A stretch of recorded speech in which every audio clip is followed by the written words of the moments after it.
The Prime Minister launched the National Air Quality Index, or AQI, in April. Though seen as a significant first step by environmentalists, the crucial questions remain whether it's enough and whether the data collected through the index will translate into tangible action.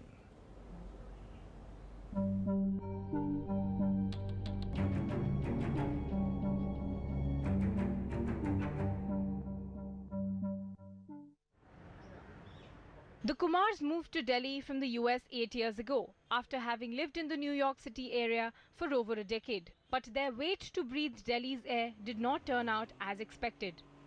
As a teenager, I had asthma, and when I was in the US all these years, it never happened. But the first time I came to Delhi, within about a month, I had to take a puff. Soon after the World Health Organization study labeled Delhi world's most polluted, and bad press like this headline of Obama breathing world's worst air in Delhi, Prime Minister Narendra Modi launched Air Quality Index in April to monitor pollution levels in 10 cities across India. AQI is a color-coded air quality index which measures 5 pollutants.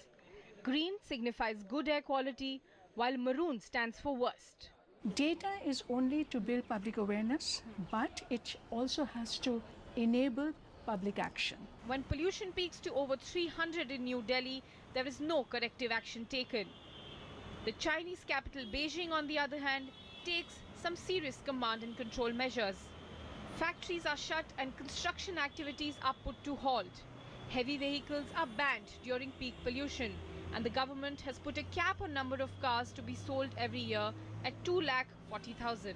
In Paris, the public transport was made free when pollution peaked on March 23rd. Electric car and bike sharing programs were also made free. We should have a quota on the number of cars sold. The main lesson you can learn from Paris is that when you make free provision of public transport in the city, larger and larger number of people will tend to use it.